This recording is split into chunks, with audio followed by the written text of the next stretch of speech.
Greetings and felicitations. Hip hip hurrah, tally-ho. Hey, Cutie Pie. Hey, Puddin'. Let's talk about this awesome Star Trek Enterprise episode, Strange New World. Okay, so this was the second episode after the pilot, and we both enjoyed it. Yeah, third episode overall. Let's talk about the details. It was directed by David Livingston, with a story by Rick Berman, Brandon Braga. The teleplay was by Mike Sussman and Phyllis Strong. Original air date, October 10th, 2001. Well, let's look into this August 25th to 31st, 2001 issue of TV Guide. The cover title, The Next Trek. Enterprise looks back to bring forth the legacy of Kirk and Spock. I like this issue a lot. Great photos of the entire cast as well as behind the scenes. And in fact, it jumps into the filming of the episode we're speaking of right now. It says the crew of the Enterprise NX-01 is not having a good day on Stage 18 at Paramount Studios. Several of the characters are stranded on a storm-tossed alien planet where they have been infected with a toxic pollen. Some are almost comatose, while others, like Chief Engineer Commander Trip Tucker III, is holding a phaser pistol on his superior. So, this episode is a great episode that we're going to dive deep into. But it's interesting that this gives us some behind-the-scenes understandings of it, saying that Linda Park, who plays Hoshi, stumbled numerous times trying to say the Vulcan speech properly. Yeah, she was trying to pronounce Vulcan. Of course, for Linda Park, it would be the first time, so of course she was going to stumble on it. It is funny, though. She's the linguist, and later on through the show, she's going to have to speak several languages and sound like she's good at it. And it says Scott Bakula, after numerous times of flubbing her lines, shrugged, turns to the camera, and says, "Does anybody here speak Vulcan?" Rick Berman is quoted by saying, "We need to bring back the wonder and excitement and scariness of outer space." And that's the goal of the show. Well, he was hoping to bring back more viewers that way. And it really didn't turn out to happen since Enterprise got canceled early. And, I remember watching it the first time kind of thinking it was kind of disappointing. It wasn't bad. I watched it every week, but it wasn't as good as I hoped it would be. In fact, it even has a breakdown of Jolene Blalock and her history with Star Trek.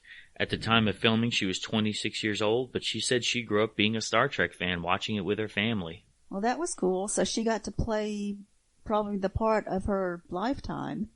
And she thought Spock was the man. Yeah, me too. So another thing about this article, it says that Archer was like Han Solo, which I don't think he was. I don't know if that was the original idea, and maybe it was just Scott Bakula that didn't play it that way. But I never thought of him as the Solo type. Yeah, that was an interesting comparison. They said they particularly wanted him to be very different than Captain Kirk. I think he's different than Captain Kirk, but Han Solo seemed to be someone who just did things his own way and wanted to be on his own. So I don't think that's really a good parallel. But like you said, maybe early on that was the idea behind the character. I think Scott Bakula did a very good job playing the captain. He did it the right way. He showed authority, but he also had a vulnerability. And, he was take charge, but he also knew to question things. And, of course, he, through the show, you'll see Archer. he does break the non-existent Prime Directive, because this was before the United Federation of Planets. They didn't have the Prime Directive yet. So, he didn't really have to worry about that. But T'Pol, remember T'Pol saying, well, you're not following our protocol. And he's like, well, I don't have to. I'm not a Vulcan.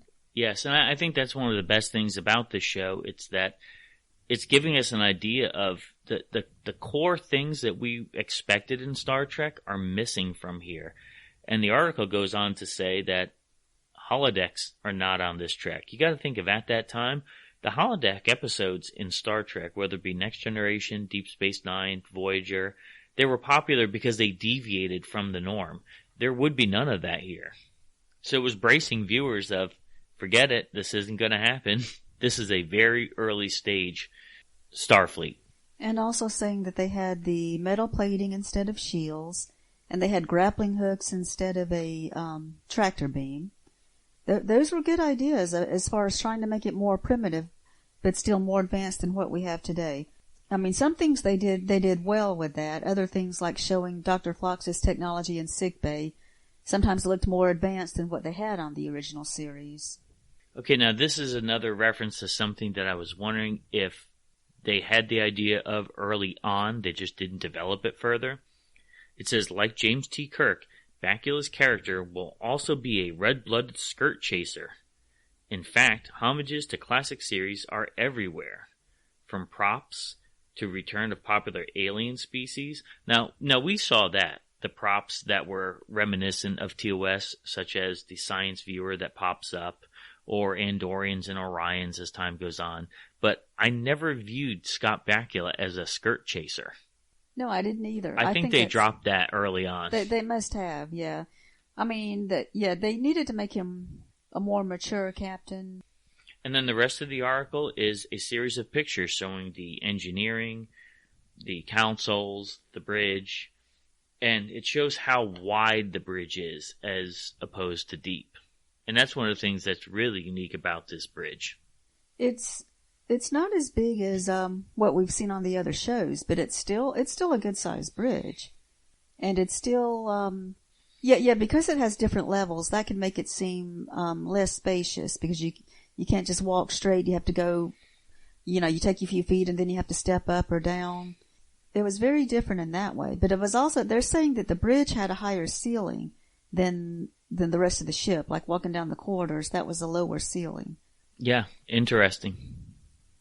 So the premise of this episode is that there's a Earth-like planet, an M-class planet. And what does M-class stand for?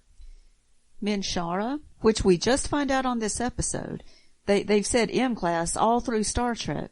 And this is one of the things that I just said, wow, this is what I like about Enterprise. It's giving a reason for these terms that we've just accepted without questioning for so long. I mean, decades. And the fact that it's Vulcan, the class type planets, the names actually comes from the Vulcans. It wasn't something that came from Earth. Which makes sense. I like it. The Vulcans are teaching humans how to explore planets. In fact, T'Pol says, hey, we should take some time to do some studies on this planet before we send the landing party down. But what does Captain Archer have to say about that? Well, he wants to just go down and explore, because humans can know more about it once they're actually there. I mean, they already know that it's M class, which means Earth type, which means they can survive the atmosphere without their EVA suits. So why not just go down? I mean, he's like never been this far from home before. He's really excited to actually step foot on another planet. He doesn't want to wait for like more surveys, and by Vulcan standards, they might not ever beam down. They might just keep studying it from afar. Yeah, true point. I also like this episode. Remember how early on they said that the producers wanted to make this show reel it back from the formalities of the other Star Treks and put some more casual elements in there?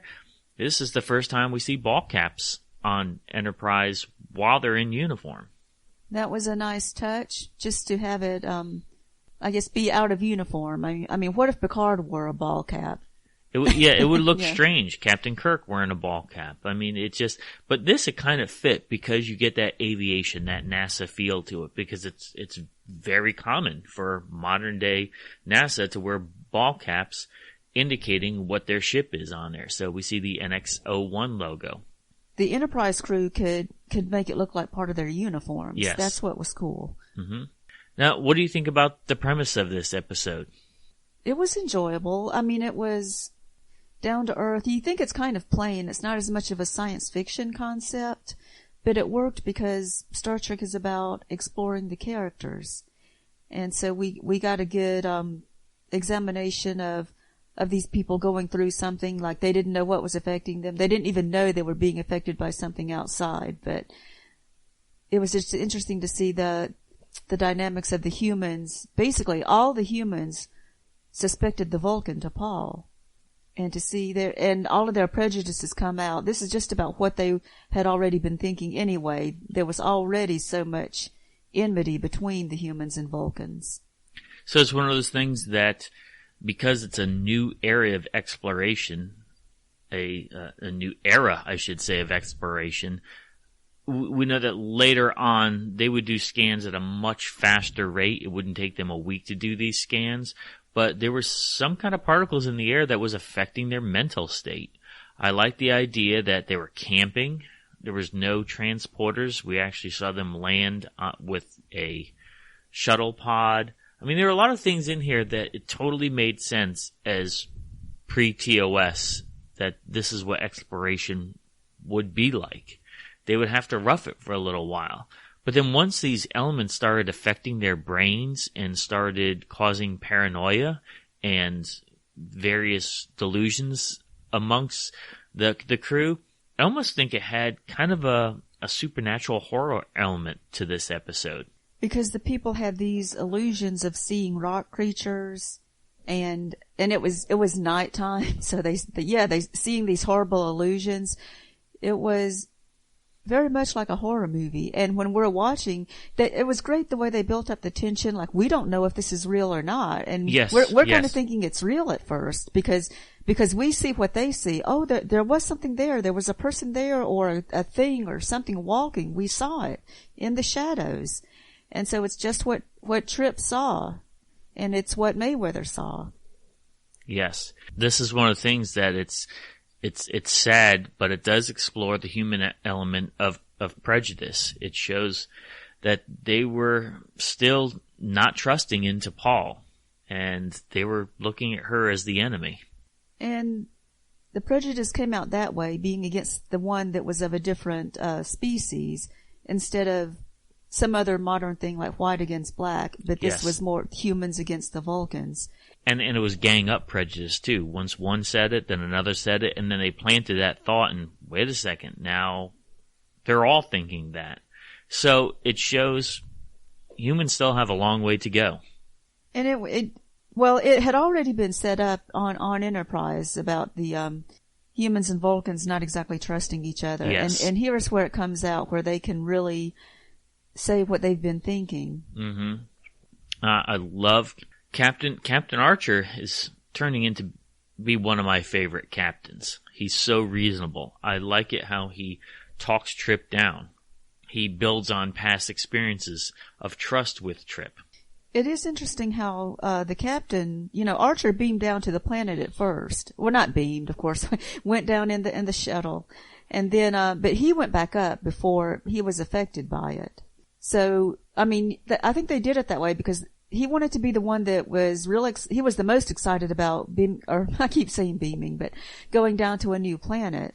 But then the writers also wanted him to be off the planet so that he could be the voice of reason for these other characters that were being affected. And I liked that part. Sometimes you need to this case, it was externally, but within ourselves, if we come into a position where we might prejudge some others based on preconceptions, you need that third voice in your mind saying, okay, let's rationalize. Is this really happening, or am I folding in to the grand collective that's around me, which is wrong? And so I think it was an interesting character study, an interesting study on human flaws and human prejudices. That this wasn't just a Monster of the Week episode, but you walked away with it saying, wow, there's a message here. There's something that it shows that this team has a long way to go to gel together. And we see that development later on, how they do start to trust each other more. And it was good to explore their emotions without doing another Naked Time, the way TNG did the Naked Now. That they are exploring different feelings. Now it was sort of a common Star Trek plot to have them affected by an outside force. That's happened on Star Trek many times. But they still made it an interesting episode. They still made it something different for us to see. And so another thing about using the shuttlecraft, that was like on the original series, they actually said that using a shuttlecraft to show it land on a planet all the time would be expensive.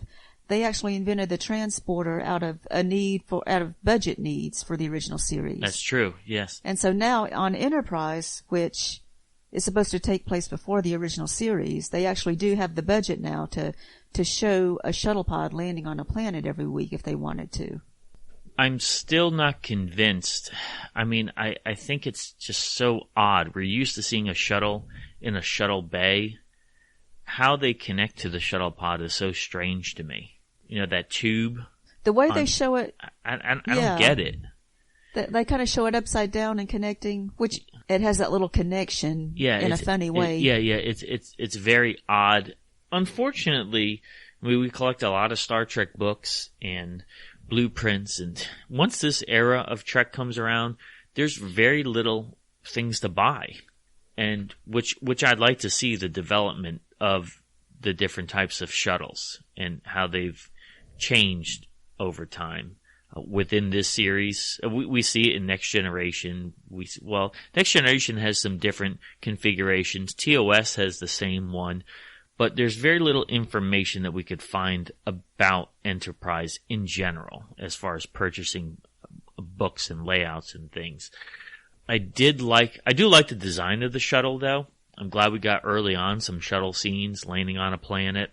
I like the fact that we're seeing the team being forced to work together to some degree. It seems like the Starfleet shuttles are really, they're less elaborately designed. They never really went too far past a basic design, which I'm glad. Yeah, it's very unlike functional. the starships, which can have more elaborate designs. Yes. What did you think about T'Pol's reasoning abilities in this episode and how she was able to keep her composure even in the face of death? That was a good portrayal of how Vulcans can react to things differently than humans. And it was hard on her being less affected than everyone else. And of course, since she was the one being accused and she knew she hadn't done anything, it was such a hard spot to put her in. Like, she was the one who had to be, well, not just on the defensive like she always is, but actually, like, fearing for her life. They were ready to kill her in this. And this is the first time on Enterprise they showed a Vulcan neck pinch. So we know that Vulcans were doing it back then. They were probably doing it during the time of Surak. Yep. So we're seeing, I think this is early episodes of Enterprise. We tell you, all the time you hear people say, Enterprise doesn't get good until the 4th season. That is not true at all. It was, I think, best during the 4th season. Mm-hmm. But yeah, we seemed to like it better during the rewatch. Yeah, now we can even appreciate the 1st season when it was, still trying to find itself. And we're still thinking it's still pretty good. What did you think about the interaction with the characters that we're not going to see again? These side characters, ancillary characters. They were good too. I mean, and you know that we always get to see the ancillary characters on Star Trek, even if it's some of the characters only show up for one episode, but it's always good to see them. What I like to see is the camaraderie on the ship. All of these people are friends with each other. And maybe at this point, most of them haven't known each other that long, but they're still getting along. I always like to see that, to see how they interact and to see that they're friends, they're comrades. And since it's a pseudo-military, I mean, they're exploring, but they're still military in a certain way. They know that they're going to be in danger together and have to depend on each other for their lives at times. And I think Boomer, the character, is so unique out of all the Star Trek series, is because even though he's low in rank, he has such experience with exploration, and others actually ask him about situations. They rely on him on how things are done. I really am warming up to this character, I think, more than any of the other characters because of that unique state that he's in. I think later on they really didn't even develop him that much. But it was a good idea that I wish they had explored more. Yes, I mean, we do get to see his family and all, but there isn't really that much except for him talking about having seen other planets. And yeah, and the pilot saying he had been to a lot of different planets in the, what he said, 23 years that he had been on a cargo ship. That was an interesting idea to have him do that and to know that they've actually the humans actually have been in space a while. It's just that they haven't had this Warp 5 ship before that can explore further than humans have gone before. And I think looking at Mayweather in this aspect, we think about the other ensigns that we know of, or at least have had major parts in Star Trek. All of them, because they're ensigns, they're all green. They're all kind of clueless. They're always the one asking questions. This is the first time that the ensign is actually getting asked the questions, and those of higher rank are respecting what he has to say. So I think Mayweather's one of those characters that slid under the radar for the longest time, that in my rewatches, I'm appreciating him more and more. He was a good character that was underutilized. And also, going back to the guest characters, they had the woman crewman Cutler on this. Yes. And she'll appear in one or two more episodes, and they had planned to make her a recurring character. Oh, that's right. I erroneously said that all the ancillary characters we wouldn't see again. But Cutler, yes, she was planned on having a larger role. But what happened? Why wasn't she used more? It was because the actress died suddenly. She had something like a heart problem, and she was pretty terrible. young. So wow, yeah, it's horrible to hear that. Yeah, she died after just a few episodes of being on this show. So, yeah, that's too bad though, because it looked like she was becoming a good character. You can even see in this episode she was very likable. Mm-hmm. And this is the episode that revealed that the Enterprise has 82 crew members, and that number will be dropping down as the show continues.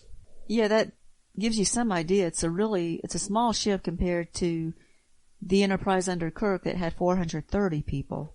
Or the Enterprise under Captain Picard, which had well over 1,000. Yes. Oh, what'd you think about that bug that popped up in the tent? We remember seeing that. Yeah, we said it looks like the one on Conspiracy, which, yeah. And I think that was intentional, that they made it look so similar. So what if that bug had actually gotten inside someone like they did on Conspiracy? Then they would have been out of character in a different way. Yes. And what's just curious about this episode is that it is part of an Easter egg that we're going to see later on in A Mirror Darkly Part 2. Because if you watch closely, the bio screen, it reveals that the planet that is in this episode, it was later named Archer 4. Which was mentioned in yesterday's Enterprise. Yes. In the alternate timeline. That's right. Yes. I mean, God, that is so awesome to connect it to not only other episodes in the show, but another Star Trek series. And having Mayweather tell a ghost story, and that would be mentioned in another episode of Enterprise as well, that the fact that he tells ghost stories. Yes. More character development, just little tidbits to give us more understanding of him. And we can't forget the name of the episode, Strange New World. How this ties into all of Star Trek. For what reason? It was part of Captain Kirk's narration in the original series. Yes. And then, of course, in Picard on TNG. The overall theme of Star Trek is exploring strange new worlds. So, yeah, I'm definitely walking away with this happy. Thumbs up for me on this episode. Most definitely. Thumbs up. Thanks for listening.